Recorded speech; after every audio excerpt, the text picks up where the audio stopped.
एक बार एक संत के पास एक बड़ा ही निर्धन व्यक्ति आया और उसने कहा, महाराज, मैं अत्यंत निर्धन हूँ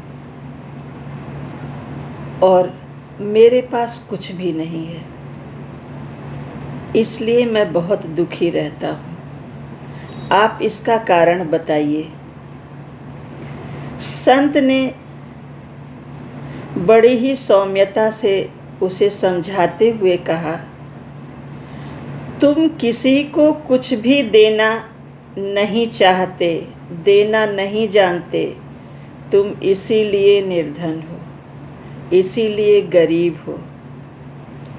उसने प्रत्युत्तर में कहा, मैं किसी को क्या दे सकता हूँ, मेरे पास तो कुछ भी नहीं है। संत ने कहा, तुम्हारा शरीर स्वस्थ है, तुम किसी काम से सहायता कर सकते हो, किसी का कुछ काम कर सकते हो, तुम किसी को देखकर मुस्करा सकते हो, क्योंकि ईश्वर ने सभी प्राणियों में मनुष्य को ही मुस्कराने का गुण दिया है।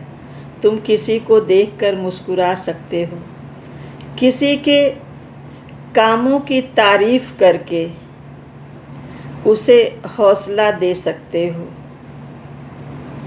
तुम्हारे घर में कुछ भी नहीं है, मैंने मान लिया, पर किसी के आने पर उसे ठंडा जल पिला सकते हो। घर में कुछ भी नहीं है, ऐसा जब सोचोगे कुछ भी नहीं है, तो ईश्वर नाराज हो जाता है। वो सोचता है कि मैंने इसे इतना दिया, तब भी ये नहीं नहीं कह रहा है। तो व्यक्ति जैसा सोचता है वही उसके जीवन में घटित होता है। तो इसलिए तुम सोचो तुम्हारे पास क्या है और तुम किसी के लिए क्या कर सकते हो।